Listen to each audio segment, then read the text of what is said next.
The title of this message this morning is The Three First Ladies Who Changed the World. So here's a quick quiz. How many of you could tell the story of Esther from the Old Testament? Okie dokie. How many of you have ever heard of the African-American activist and educator Mary McLeod Bethune, called the First Lady of the Struggle?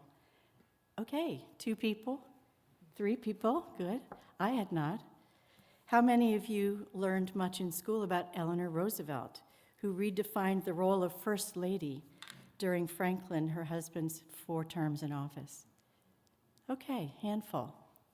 I did not learn a thing about her in school.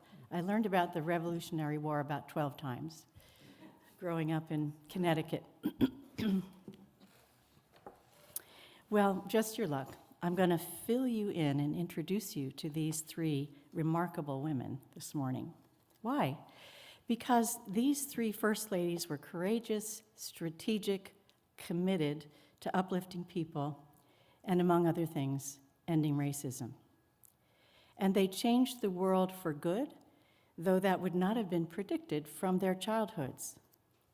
You and I, women and men, need their stories to bolster our hope and our activism in the unimaginable time that we're in.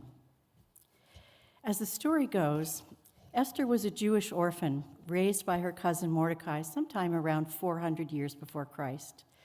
On the 7th day of a week-long all-male blowout party, the Persian king who ruled from India to Ethiopia ordered his queen Vashti to come to the party to show off her beauty. Well, she was hosting a women-only party herself at the time, and she said no. The king and his council were insulted and worried, saying, according to the Message version, "Did you hear the latest about Queen Vashti? King Xerxes ordered her to be brought before him, and she wouldn't do it. When the women hear it, they'll start treating their husbands with contempt. They'll be out of control. Is that what we want? A country of angry women who don't know their place?" So, good looks and affection be damned, Queen Vashti was banned. Following an extensive beauty pageant with virgins from all over the country, the king was smitten with Esther, and she became the new queen. Now, the king had a right-hand man named Haman. The king's law said everyone should bow down before Haman. Esther's cousin Mordecai, who raised her, was Jewish, as was she, and when he refused to bow down, Haman was livid. The wording of the Message version says, Haman hated to waste his fury on just one Jew. He looked for a way to eliminate all Jews throughout the kingdom. He told the king, "There's an odd set of people scattered through the provinces of your kingdom who don't fit in. Their customs and ways are different from those of everybody else. Worse still, they disregard the king's laws. The king shouldn't put up with them." So the king gave an order for all Jews in his extensive kingdom, men, women, children, the aged, to be massacred on a particular day. Esther received a message from this cousin Mordecai, who outlined a plan, adding, "Maybe you were made queen for just such a time as this." Esther sent word back asking Mordecai to gather all the Jews and pray and fast for her for 3 days, and said she would do the same with her maids. Then she would be willing to risk her life by going uninvited to the king. That was a risk, a mortal risk, to suggest a private banquet so that she, Haman, and the king could eat together. After dinner, after this banquet, she revealed that she was a Jew and pleaded with the king to save her people. The king went out into the garden in distress. When he returned, he found Haman falling on the couch where Esther was, and mistook Haman's frantic efforts to plead and get mercy from her as a sexual overture toward her. So he had Haman killed. The extermination of Jews was called off, and Mordecai became the king's right-hand man. Now, it's not entirely clear, did this really happen? But sadly, there is a resonance with such a time as this today. We too are in a patriarchal world where a few men at the top have the power to injure the lives of millions of people whose customs and ways or skin color or ethnicity are different than theirs, or who are seen as an obstacle to something the leaders want and feel entitled to. This has been happening in countries since the beginning of time, including our own. Owning and exploiting slaves was a privilege many Americans felt entitled to, but discrimination and domination did not end with the Civil War. Jim Crow laws well into the 20th century dictated that African Americans were separate, but certainly not equal. Black and white people were not allowed to walk together or shake hands. It was illegal for Black and white Americans to eat in the same restaurants, drink at the same water fountains, swim in the same town pools, attend the same schools. Mary McLeod Bethune, eventually called the First Lady of the Struggle, was the 15th of 17 children born to formerly enslaved parents. At the age of 9, she could pick 250 pounds of cotton in a day. But even as a child, she saw education as the main route out of poverty for herself and others. With scholarships, she was able to get an education and to the first good school that she could go to as a Black person. She walked 5 miles each way and came home and taught her family what she learned that day. In 1904, at the age of 29, Mrs. Bethune, as she liked to be called, because white people often called Black people by their first names, even if they insisted on being called Mr. and Mrs. themselves. Mrs. Bethune opened a school for 5 girls, which grew to a school in 2 years of 250 girls because she was a master fundraiser. It eventually became the Bethune-Cookman University, and she served as its president for nearly 20 years. During those years, she was a tireless strategic activist and businesswoman bent on improving the lives of Americans, African Americans, and the nation. She pressed President Franklin Roosevelt to pass anti-lynching laws.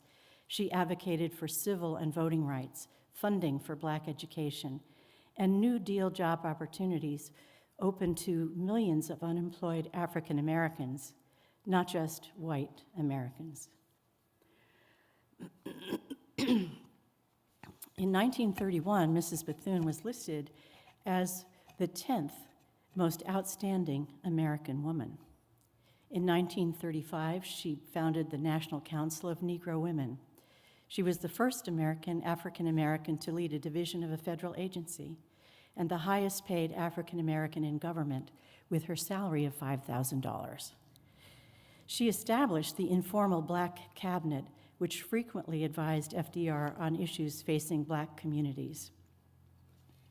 The list of Mrs. Bethune's accomplishments as an educator and an anti-segregationist activist is head-spinning. Her mission paved the way for the civil rights movement. Why have we not heard of her? The advancements she fought for were hard-won. Her life and role were neither smooth nor easy. As in the case in many families today, Mary and her son Albert were on different sides of the page politically. She was criticized by Black leaders for securing the Black vote for FDR several administrations in a row, and then that he reneged on campaign promises. They insisted that she was not advocating strongly enough, they meaning some of the male, especially male African American leaders. They insisted that she was not advocating strongly enough given the friendship she developed with Eleanor Roosevelt, which gave her access to the White House and the president. How did that access come about? The historic novel First Ladies is a New York Times bestseller about the deep and impactful friendship between Mary McLeod Bethune and Eleanor Roosevelt. Maybe you've seen it on the tables there in your favorite in-person bookstore.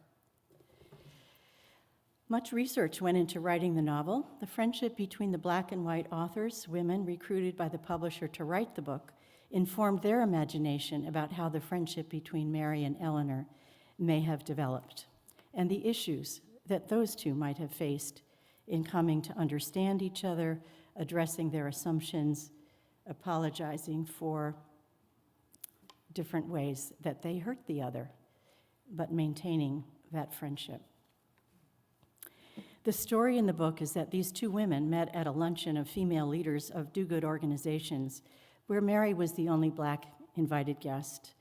Shamefully, Eleanor and her mother-in-law, Sarah Roosevelt, were the only women who welcomed Mary and ate lunch with her. The book frames this event as Eleanor's personal introduction to racism. Eleanor Roosevelt was not destined for the roles she grew into in adulthood. She was an only child born to a wealthy family. Her mother loved parties, but disdained Eleanor because she was shy, solemn, and utterly unattractive. Her mother referred to Eleanor as Granny.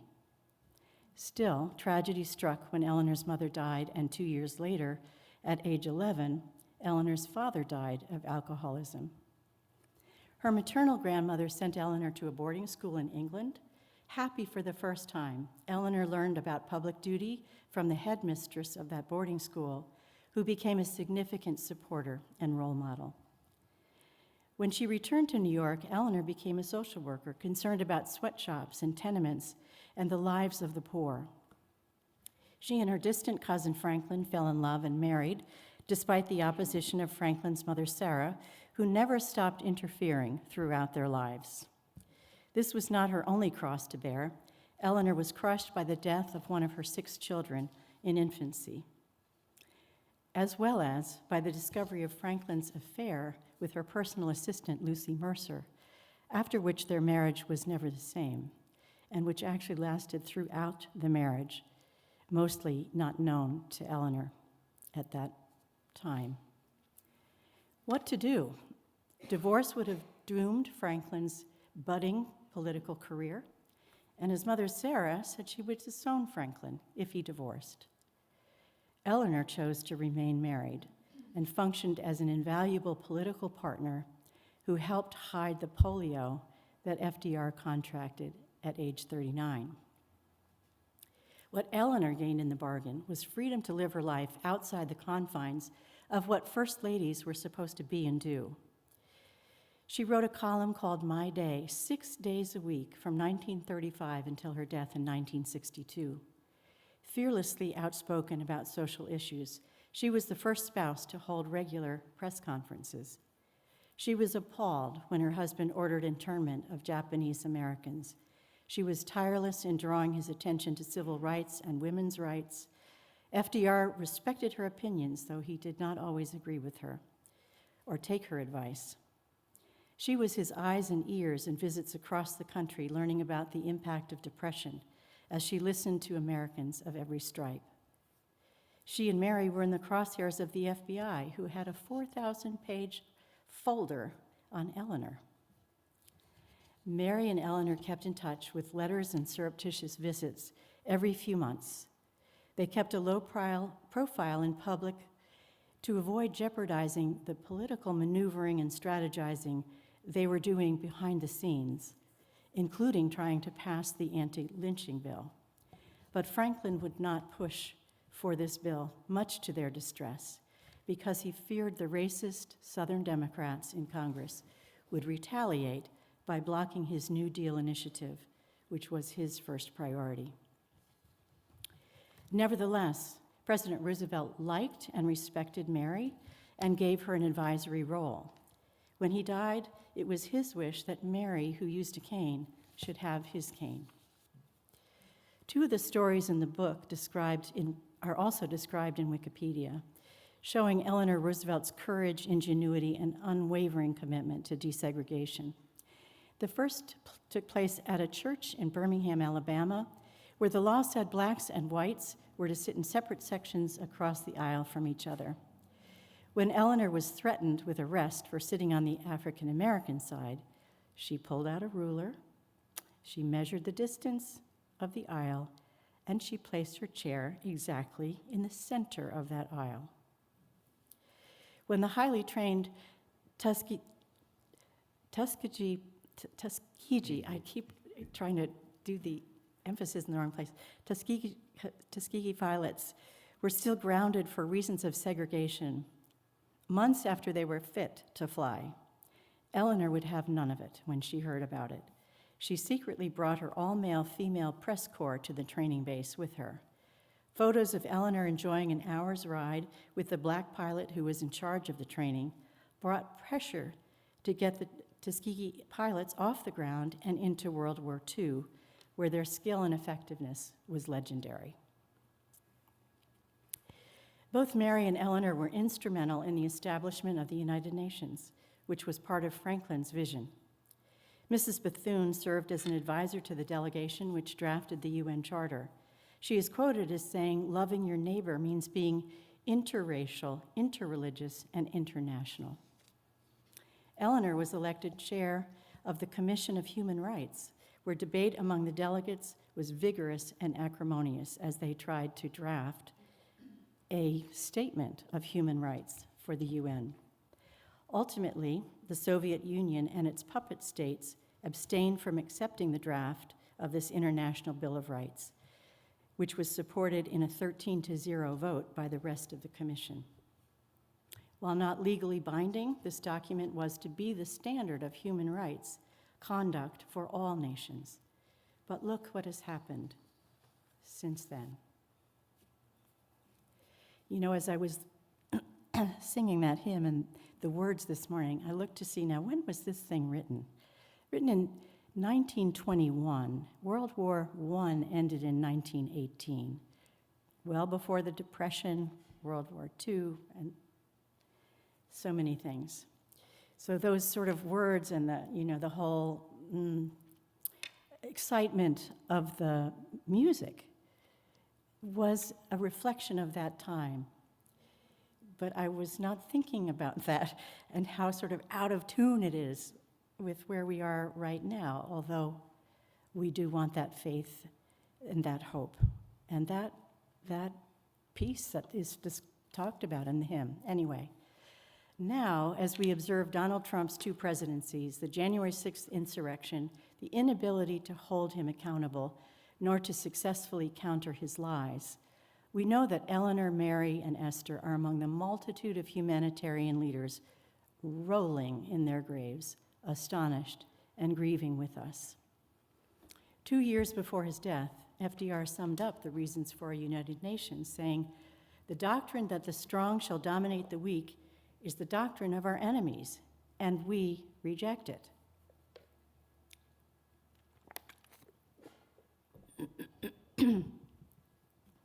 These last weeks, and in the Oval Office ambush 2 days ago, it appears that this presidency has embraced the doctrine that the strong shall dominate the weak, domestically and globally. Befriending Putin, unfriending Zelensky, Canada, our European allies, South Africa, and others, wiping out employment and security at the most basic levels for millions of Americans while extending unfair tax breaks for the rich, giving unlimited power to an unelected second-in-command like Haman in Esther's time, threatening and indeed carrying out retribution for disloyalty, firing female and generals of color in the military on suspicion that they only got to that rank because of diversity, equity, and inclusion, when we know that people of color and women have to work double hard and be double good to get to those kinds of places. Our heads spin and our hearts break with so many emotions: shock, anger, fear, disbelief, outrage, helplessness, and perhaps most deeply, grief. Grief at the injuries to Main Street Americans and to the least of these around the world, who Jesus always favored and required his followers, requires us to care for: the poor, the sick, the hungry, the outcasts, the imprisoned, the oppressed. What is happening is not biblical, democratic, or what our founding fathers had in mind.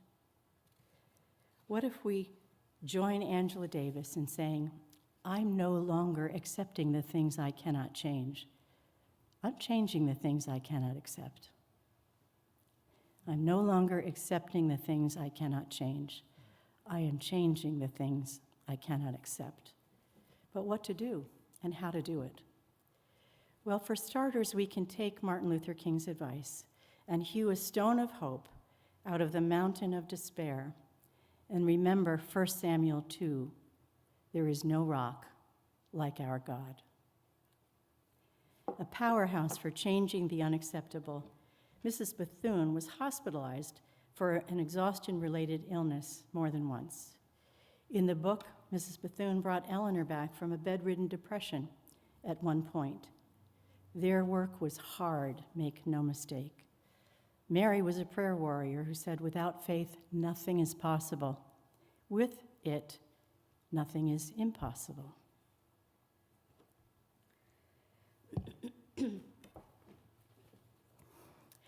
Eleanor famously summed up the lives of these three first ladies with her well-known quote, "A woman is like a tea bag. You never know how strong it is until it's in hot water." Well, we're all in hot water now. We can't deny it. But as my friend Julie writes in her inspiring book, Apprentice to Hope, hope exists in the territory between denial and despair. Hope exists in the territory between denial and despair. Hope is not a cheer up, feel good optimism. Hope has its eyes open to the problem, but senses a way forward, if only one small step forward. Now, Julie has had a chronic illness, very debilitating, fibromyalgia on steroids for at least 25 years. So her book, Apprentice to Hope, comes out of that experience of having to, again and again, grip onto the smallest piece of hope that she can, at least that she can grab in the midst of this really dreadful handicap. We have more strength than we know we do, or we think we do. We have resources in our faith and in each other. So let's experiment with holding our rocks as we pray, reminded that God is our rock, a very present help in times of trouble, and remembering that these rocks connect us to our church family and to our faith. Let us not default into despair and overwhelm, but allow ourselves to enjoy joy, like Desmond Tutu said, who was such a leader in overcoming apartheid in South Africa, and deeper compassion as together we engage in an international tsunami of daily kindness and small acts of activism. And let the people say, amen.